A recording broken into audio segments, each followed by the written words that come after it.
अस्सलाम वालेकुम रहमतुल्लाहि व बरकातुहू। ग़ुलाम मुस्तफ़ा सवाल डिचकोट से पूछ रहे हैं कि मुफ्ती साहब बताएं कि चलती ट्रेन पे नमाज हो जाएगी।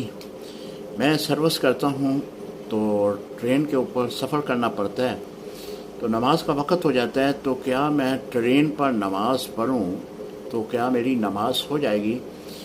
जी, जो चलती हुई ट्रेन पे नमाज़ पढ़ने से नमाज आपकी अदा नहीं होगी। जो फ़र्ज़ नमाज है वो तो आपकी अदा नहीं होगी।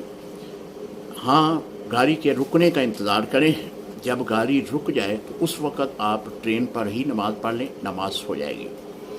अगर नमाज का वक़्त बिल्कुल कम रह गया है, पता है कि नमाज क़ज़ा हो जानी है, तो फिर आप उस वक़्त गाड़ी की जिहत के बारे में मालूम करें कि इसका क़िबले की तरफ रुख कहाँ बनता है।